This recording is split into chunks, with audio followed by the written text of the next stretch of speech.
Hey, everybody. Welcome back to the Make the Grade podcast. I am Steve Green, the Success Doctor. You know what this podcast is all about? Parents, children, students, giving you actions to help you to maximize your education. Today, get your notepad out, get your thinking hats on. I have Carlee Myers in the studio here, sort of virtual studio anyway, a stress management expert. Stress management expert. And if you don't need that at this point in time, you good for you. But academics often filled with stressful situations, high stakes testing, blah blah blah blah blah. So Carlee, how are you?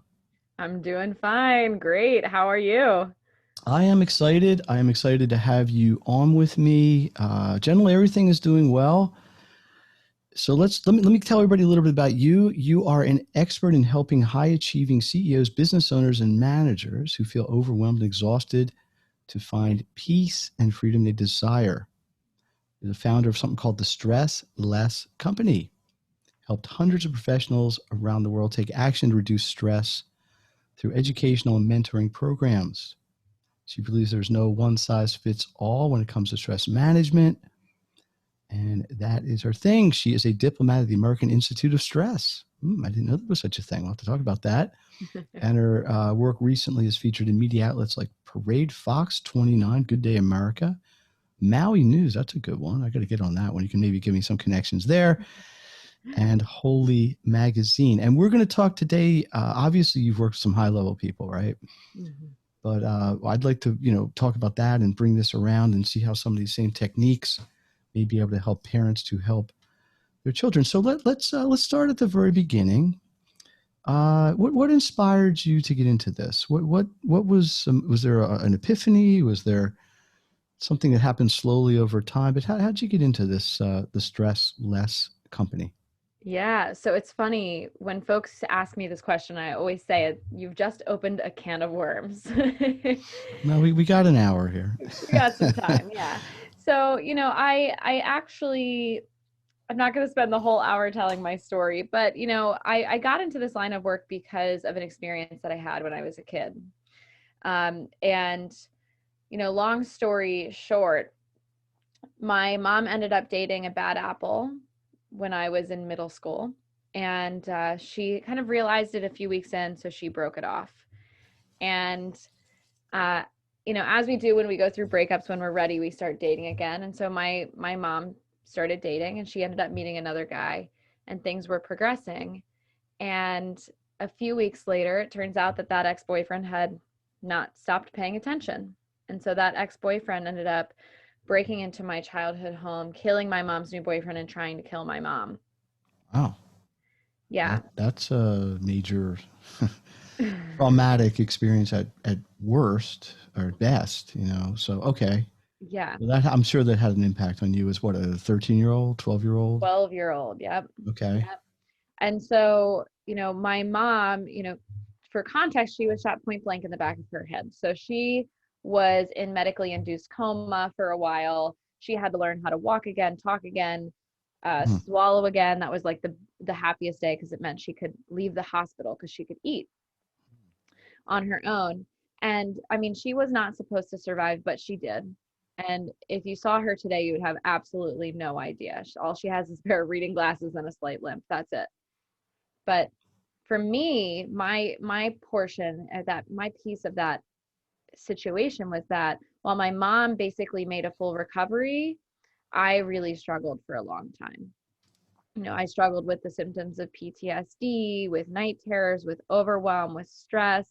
I mean, you name it, I was probably struggling with it. And I ended up, finally getting the courage to ask people for advice, or to tell people, not even to ask for advice at first, just to tell people that I was having a hard time. I would say things like, hey, I'm kind of struggling right now, or I'm feeling a little stressed or a little overwhelmed. Those words that we hear all the time. And I would ask people for advice, and it was like clockwork. I got the same responses every single time. Have you tried therapy? Have you tried meditation, yoga, changing your diet, exercise? I mean, basically insert mainstream approach here. Hmm. And some of those things did not work at all. They did not work at all for me, at the very least. Hmm. And some of them worked a little bit, but nothing at that point in my life was getting me over that hump to where I was experiencing, joy and happiness and silliness and goofiness and all of those beautiful states of mind. And it took me, as a result of kind of showing up and doing the things that didn't work for me, I ended up struggling for 10 years. And 10 years until I finally figured out the thing that worked for me. And I have to be honest, for a few years I was quite cranky, to say the least, to say, why I was thinking, why isn't anybody talking about this? Why is it just these 5 or so mainstream approaches? Why aren't we talking about how there's no one size fits all when it comes to stress management? And then I had a realization, I was like, crap. It's me. I'm supposed to be the one that's talking about this. Hmm. And I believe it's my purpose, and it's the reason I'm here. And that's really why I ended up creating the Stress Less company, so that we can talk about it and we can get beyond, those 5 or so mainstream approaches and create a unique plan for each individual so that they can step out of stress Hmm. and into that beautiful state of mind, whatever it is for each and every one of us. So clearly, your personal experience was, I don't know what scale. Is there a scale like they measure stress with? But it had to be, if it's out of 10, 9 or 10, right? Mm-hmm. Um, I think there's a lot of people kind of more in that 4 to 6 range, where some days it's okay. Some days it's overwhelmed. Some days it's in the middle. But let's do this. And we're not talking clinically. Neither of us are psychologists or psychiatrists or medical people, but just for the sake of this discussion, let's define stress. Yeah. And how does it appear? How does it present? Or what are some things maybe a parent could, or a person could self-diagnose? And I mean, it's obvious, if you're in a car and you're driving and somebody hits you, you'll feel that adrenaline sort of thing. But I don't think that's what you're talking about here. No. So let's create a definition, at least from your viewpoint, and maybe tell some of the outward, at least, symptoms that people might be able to recognize. Yeah, so let's start with what stress is. So it's such a great question that you brought forward, because quite frankly, the therapists, the psychologists, the stress management experts, even in this industry and this field, they don't seem to agree on a singular definition. There are hundreds and hundreds and hundreds of them.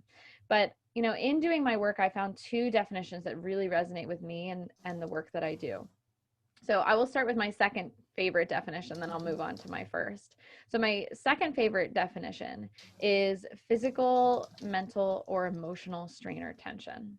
So, you can think to yourself, feeling tension in your shoulders and your back or somewhere in your body, that can just be labeled stress.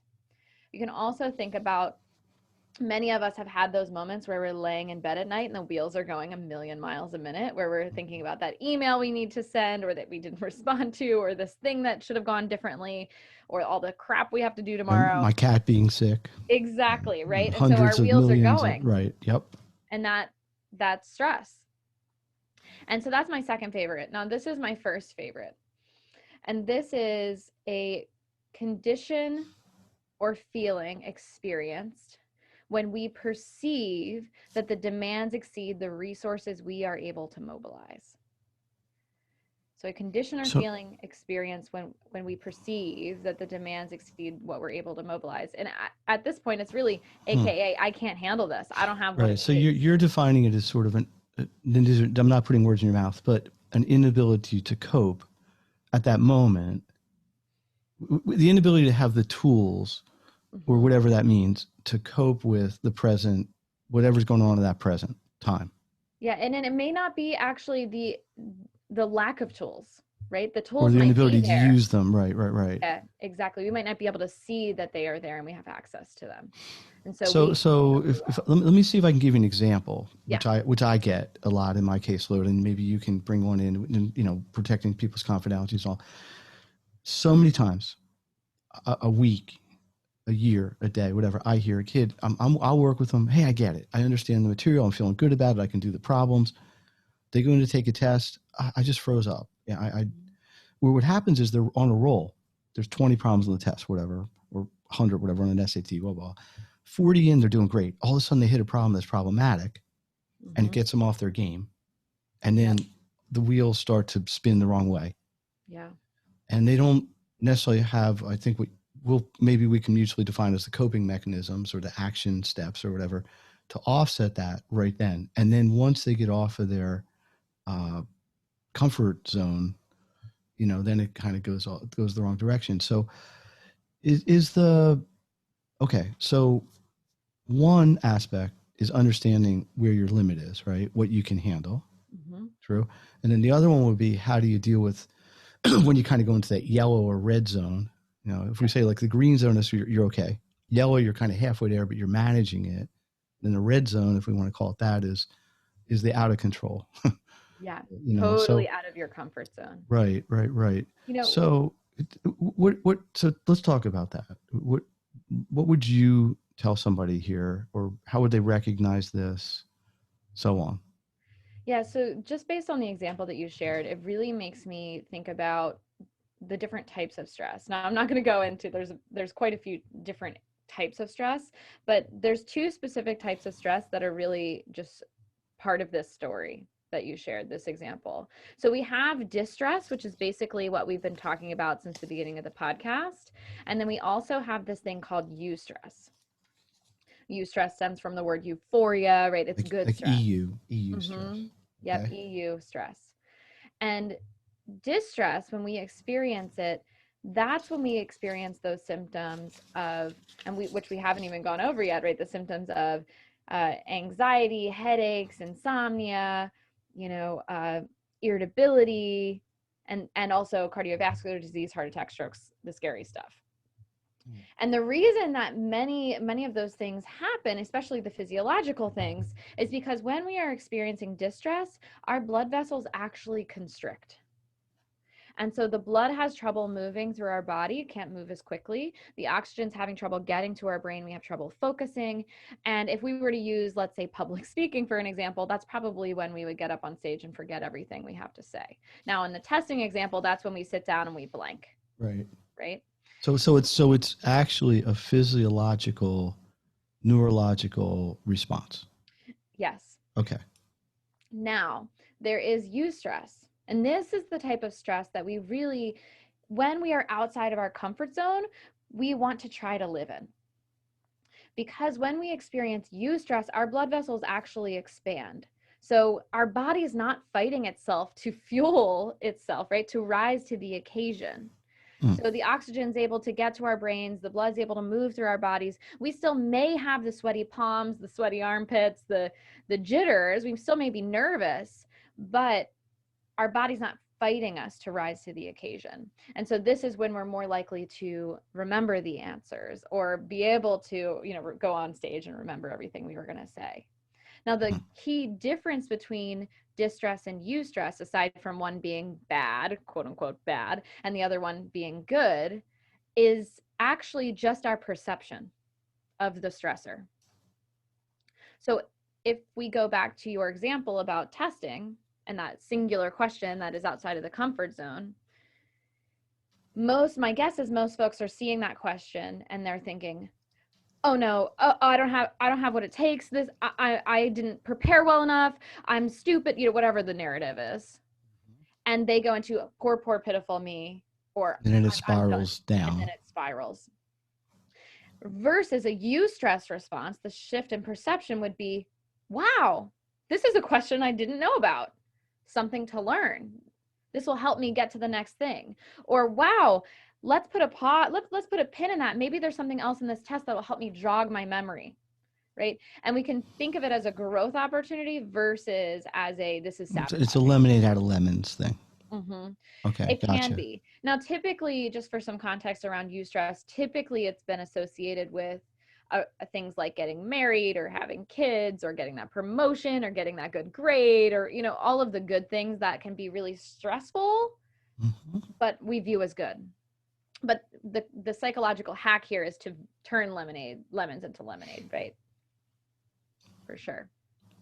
It's almost like I had a student I was working with who was one of the lead-ish characters in a play, a school play, and they were very talented, beautiful voice, just naturally good actress person. But yeah, there they call it butterflies, right? Mm-hmm. They'll break a leg, and the whole idea of breaking a leg is not that you really want to break your leg; it's because you're thinking about not breaking your leg, so you don't worry about the things that would be stressing you. But then, what the flip side of it is, once you actually get into it and you get in the zone, you get in that state, then it's like a euphoria-ish. It's like one of these endorphin kind of feelings, which is, I think, kind of where you're going with this as well. So the stress actually creates a positive um, mental, neurophysiological kind of thing. Mm-hmm. Wow. So I guess it is. I don't want to oversimplify this, but is it as simple as trying to educate yourself and train yourself and have the tools to kind of convert what you've called the distress into the eustress? Yeah, it's simple in theory, right? Well, yeah, It's that's why very I said I simple didn't in want to oversimplify it. very simple in Right. theory, but the work that needs to be done It's probably is substantial. substantial. Interesting. Especially if we're thinking about, perception here. This is really belief work. Do I believe, like, some common examples are, even in adults, I have lots of conversations with leaders, CEOs. I mean, these are key players in their Yeah, people that industry. people wouldn't perceive as being unsuccessful People would in a not conventional Western sort of way, right? exactly. And yet some of them still have that limiting belief planted by mom or dad or by Right. aunt or uncle or by Or some anybody, teacher, right? Right. adult figure that Mm-hmm. says, I'm not good enough. I'm not smart enough. And that limiting belief is keeping them in distress. And not only is it keeping them in distress, it's keeping them from taking their whole Because nothing career is ever good enough. to the Right. next level. Hmm. Wow. And so the difficult work, or the deep work, Mm-hmm. difficult and deep, but the most powerful work is to say, okay, what is that limiting belief? And what are I have a system that I actually have my clients go through to rewire that, so that it's not the automatic belief when we get to question number 32. The automatic belief when we get to question number 32 is, I've got this. I studied this. I know this. I'll just come back to it. So treating the disease as opposed to the symptom, the root cause. Wow. Yeah. Hey, Steve Green here, the Make the Grade podcast, here to give you actions to help you maximize your education. My guest, Carlee Myers, stress management expert from the Stress Less Company. We dove deep here. We didn't dip our toe in here. We went right into the deep end here today. Here's a couple questions that come to mind. One, if the cause of stress, distress, eustress, let's not differentiate here, is because of some singular or a series of traumatic events, like your personal story, Mm-hmm. versus where you were cognizant of what caused it, right? I mean, obviously you were old enough, you weren't like a year and a half, whatever. Versus something that's much more subconsciously rooted. Like maybe it's something that happened you don't even remember, like a very Freudian sort Yep. of approach here. When you were 3, you saw a dog, the dog scared you, now you're scared of the dog. That's whatever. Is the approach, the healing, curative work different, or is it similar? Would it matter? In other words, I guess what I'm asking in a roundabout way is, does whatever the deep rooted cause of the challenges are, does it matter what they are in terms of how you might, I'm going to try to use this word, just generally treat this person? I don't mean medically, I mean, in your therapeutic approach. Yeah. So again, I want to clarify that I am not a therapist. Right. We always have to have that However, caveat. Yes. yes, there's always that caveat. And that's the benefit of the work that I do, because I have a different perspective. But, yes, every single client that I work with, it's different. Doesn't Hmm. matter if it's, little t trauma or big T trauma or little t trigger, right? Or some subconscious, like, my childhood seemed okay. And now, right? It's none of that. It's really about the individual's experience, their unique life experience, their personality. There's a lot of factors that go into it to help create that unique plan.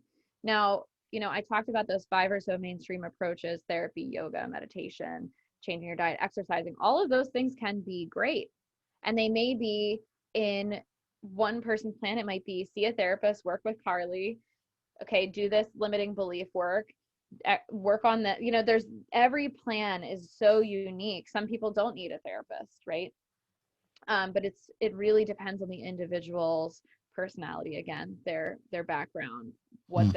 what they've gone through, their growth mindset, static, all of that. Where does it begin? Is there an assessment? Is there a some exercise or protocol that you would do to do some sort of determination of the causes? So if I came to you and said, "Listen, I'm stressed. I Mm-hmm. can't handle it." What would be the launch point of the goal to work around that? So, every single client that works with me starts with a stress assessment. And that is, that's complimentary. That's on the house to see, okay, where are you at in regards to stress management? Where do you want to go? What's holding you back? And it's really a sacred container where I listen deeply, and then Mm-hmm. together we figure out why you haven't gotten to that place of peace or freedom or whatever you're looking for. And that's just to get to know each other and to learn more about this. It's an assessment. And then from there, should we decide it, what, yes, it's time to move forward, or no, you're coping quite well with stress.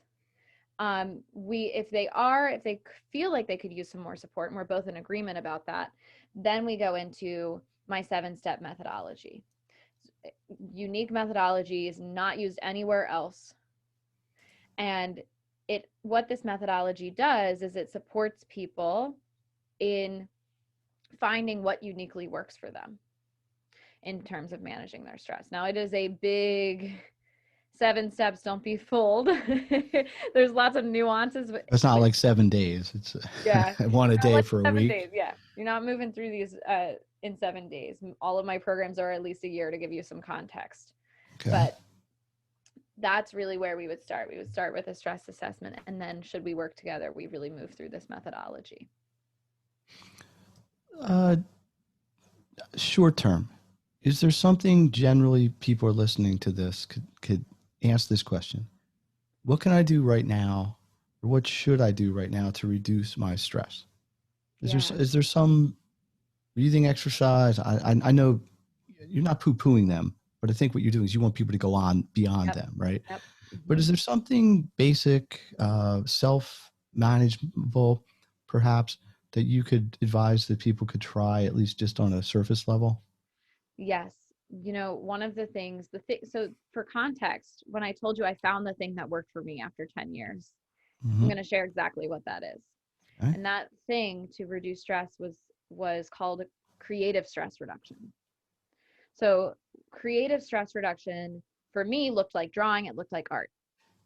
For you, Stephen, or your listeners, everyone who's tuning in right now, it may be something very different. But creative stress reduction, just to define it for you, is any activity that gets us out of fight, flight, or freeze mode and into a state of play or flow, It just aka rest and calms you digest. down. Yeah. Yes.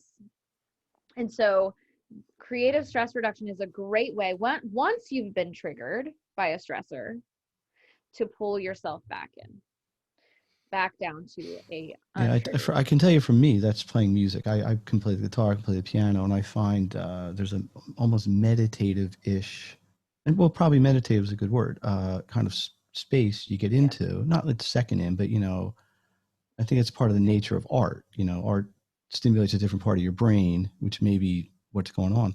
Wow. So you just happened upon this? I mean, I imagine it wasn't the first thing you tried. It was 10 years later. Absolutely And you not. probably had gone through this, that. And all of a sudden, so was it like one day you sat down and were drawing, and maybe the drawing allowed you to express something, or was something active, right? Creative would imply active. You and it something just clicked. You had some sort of epiphany, and it's like, okay, this is helping me. Yeah, for me it was not an epiphany moment, it was an overtime thing. I did feel the pull. So for me, I started drawing out my night terrors, sketching out my anxiety, my stress in an abstract way. So I was Mhm. doing realistic drawings of my night terrors. I was doing abstract drawings of my emotions. And I realized there was this pull towards it, this pull, and I would start to feel a relief once it was almost like this may be a weird way to describe it, but it was almost like an exorcism of energy, right? This like icky, yucky, It's like an stressful, intuitively, it just felt right. it felt right. Yes. Hmm. And so Wow. I realized that, but what I didn't realize is that this was going to help with my PTSD symptoms. It was going to help with the way I functioned throughout the day, the next day. And so what I realized, what was slowly happening is that my night terrors started to go away over time. I started to feel more calm. My baseline was no longer stress; it was calm. Now, I want to be really clear about creative stress reduction because this is the thing that can really trip people up, is that it doesn't have to be in the field of the arts. So it can be, playing with your dog, going on a walk, formatting an Excel spreadsheet if that's what you're into. Like But it can be anything. it's basically a pattern interrupt in Mm-hmm. a sense, right? You're going this way and you need to go that way. Yep. You need something to break whatever state or whatever word you want to use you're in and say, whoa, whoa, whoa, let's interrupt this. Yeah, interesting. Wow. So are these things well, I don't want to date you or age you, but have you found over time, I assume you continue to do these things, at least on some level. Yes. Have you found it gets um, more powerful, if that's the right word, more effective as you do it more and more, or builds and builds and builds on itself in a sort of accumulating way, or do you do it just when you feel the need? Is it a daily kind of thing? How do you this manifest for you at this point? So for me at this point, I use creative stress reduction if I find myself in a triggered state. Okay, so it's kind of My a as needed. as needed, yes. Okay. My main focus is the prevention, right? The prevention from getting to a place where I'm feeling anxious, where I'm feeling stressed, where I'm feeling in a corner, right? Hmm. And that's where my focus is. But the reason I bring up creative stress reduction here is because it's got to be the first step. Because when we are in a triggered state, when we're in fight, flight, or freeze mode, when we're stressed, we can only see so much of the picture. And so that's usually when we tend to make some poor decisions that have negative consequences in our lives. So we want to make sure we get out of it as a first step so that then we can look at the stressor and pull it out from the root Objectively. objectively. Mm-hmm. Mm. So in a let's say uncontrolled situation, somebody gets stressed. Instead of dealing with it, maybe they drink too much, or I'm talking more like an adult, right? Yep. Mm-hmm. And then now they've got that issue, Mm-hmm. which is kind of almost secondary to their root cause. Exactly. Right, right. But in the moment, maybe it distracts them from what they had, but it's a negative, uh, Mm-hmm. uncreative Yeah. stress sort of adaptation. Yeah. And I have a free download. I can make sure you get the link for it Yeah, because yeah. Let's get into that stuff a little bit. Go ahead. yeah, because so what this free download has is it has, not only does it have, this is creative stress reduction and what it could be, it takes you through my 4-step system so you can Hmm. figure out, what could uniquely work for you. It doesn't have to be like, oh my goodness, it's everything possible, you can narrow it down. And not only that, there's some 4 key questions that you would ask once you create your bigger list to narrow it down to items that are healthy and items that are accessible to you right now. Let me ask you one last question. I want you to tell everybody how to get a hold of you and how they can access some of these really, I think could be almost, I don't want to overstate it, but maybe even life saving or life altering sort of tools, right?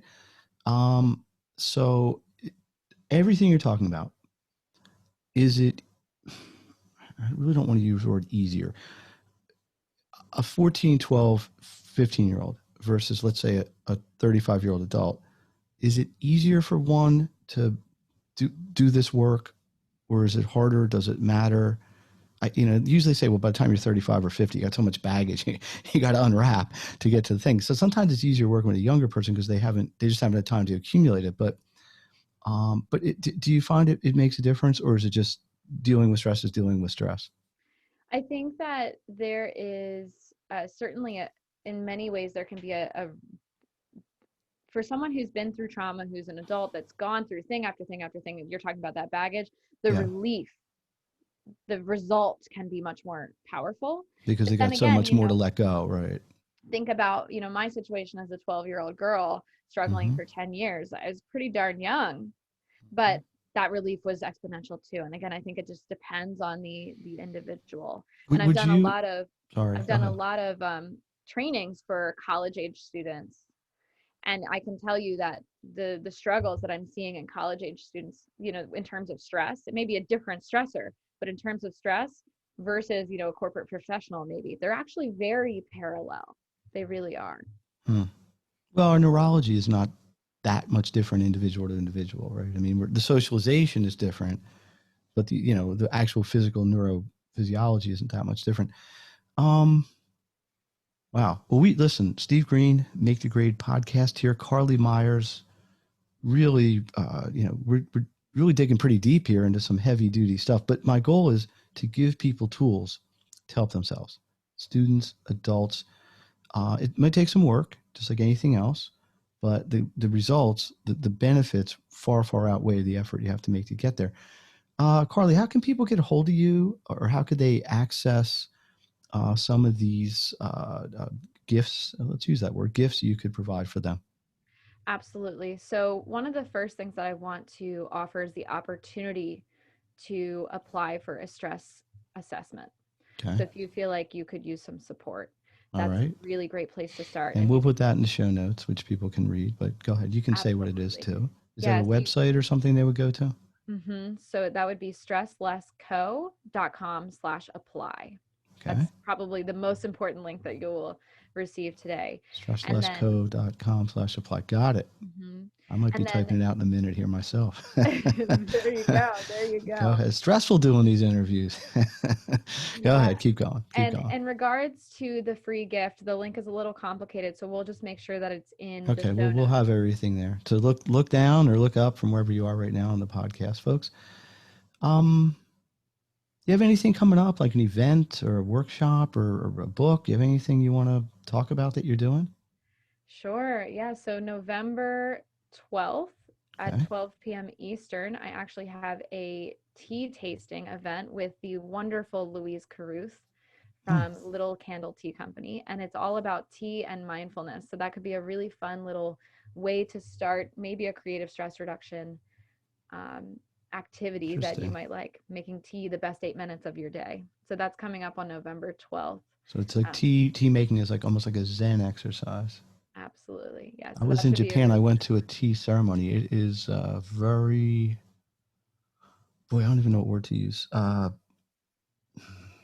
Traditional is not even the right word. It's just very like even, like it's just very calm and Mellow. Yeah. yeah. And I'm not even a big tea drinker. I like mint tea. I don't like caffeine teas, but it does. That's not even the point. It was real. It almost had nothing to do with the actual drinking of the tea. It had everything to do with the ceremony and the tradition and the kind of connection to the past. Like people have been doing this since like whatever 48 million BC, Yep. and it was a connection to that and sitting a certain way and whatever. Interesting. Wow. Anything Yeah. else? No, I think that's a great place to start. If you want to start exploring something new, a little creative stress reduction could be something you could each and every one of us could implement into our morning routine. And by the way, for the record, I don't drink caffeine either. So it's all herbal. There All we go. herbal. Yes, we got two no caffeine people here. My wife doesn't either, just FYI. So a lot of S here. The free stress assessment Hmm. from the Stress Less Company. I like it. 7 steps to get you where you are. So look, Carlee, thanks again. Is there anything, I'm going to give you the last word here, at least before I wrap up. Anything you just haven't talked about you want to share? Anything you just want to kind of leave as a really singular message to our listeners today? Absolutely. If you feel like you've tried it all, trust me, you haven't. And there is absolutely hope to get to the place that you want to be. So if you're feeling stressed, if you're feeling overwhelmed, know that there is a solution for you. It's just a matter of us finding it for you. Listen, I'm going to break my own promise because I said I wasn't going to talk anymore. But I think, let's be candid. This is really a mental health issue on some level, right? Mhm. Maybe not clinically, but and there's stigmas about that. People are reluctant to talk about it, or there's a cultural, kind of you have to be strong and hide your emotions, kind of thing. Can you dispel that, or would you like to dispel that, and maybe sort of give people permission to give themselves permission to make this connection? It's an Absolutely. extremely leading question. I get that, but and if it's not the right thing, fine. But I think sometimes that gets in the way, right? People might know they have a challenge. They might know that something like this would be beneficial, but there's something getting in the way, which isn't the stress. It's they don't want anybody else to know about it, right? Mhm. Or even maybe not even like their family, or, Yeah. or their spouse or somebody very, very close to them. So there's a fear that they're feeling weak or people perceive them a certain way. So just say something about that from your standpoint. So my standpoint is really that the people in your life that you're trying to hide it from probably already know. Mm. And they're seeing it in the symptoms of how stress is showing up. The inability to focus, lack of productivity, snapping at loved ones when they didn't do much of anything to deserve that snap, right? Irritability, right? Not depending on, how extreme, not being able to get out of bed. They're seeing it and they're experiencing the ripple effects, likely negative, from it. Mm. And so when we think about the fear of them finding out, I've had many of conversations with husbands that have to talk to wives, or wives that have to talk to husbands, or kids that have to talk to parents, or parents that have to talk to, the whole nine yards. Mm. And when they actually sit down to have that conversation that they're so terrified of, they realize that that family member just wants the best for them. And it's probably, I got to think on some level relief. Yeah. Now that it's out, Mm-hmm. that word, but it now it's like, okay, we can talk about it. It gives you Yeah. a freedom to get the right help. And here, look, even if you have a family member who would just like be like, I don't care about they, they don't care about your well-being, they Mhm. will care about how you show up in their lives, right? They will care how you treat them. And so they're going to care about how they want you to get better so that they don't have to deal with your crap, right? And so Wow. even if you have a family member Hmm. that you're like, well, my family member's not loving, you can still look at what it's really costing the relationship and how it's really impacting that person to shift that narrative for you. Wow. So much, I could probably talk with you for another hour because there's so many questions we could ask, but I'm going to wrap this up. I'm going to ask you if you're willing to come back. Maybe we'll do this again. I also want to certainly bring you on to the live Education Thursday live event, Education Live Thursday event. So, this is awesome. Carlee Myers, thank you so much. The Stress Less Company, stresslessco.com. Take advantage of this. She is an awesome resource. I think that's obvious after this conversation today. Steve Green here, the Make the Grade podcast. We are all about giving you actions to help you maximize your education. We are in a series right now of trying to provide guests like this, people that can help you. It's academic, but beyond academics. This is life skills stuff. So, Carlee, once again, thank you so much. Appreciate you taking the time to come here. We will probably bring you back again. At least I would like to, and continue the conversation. Thanks again. See you next time.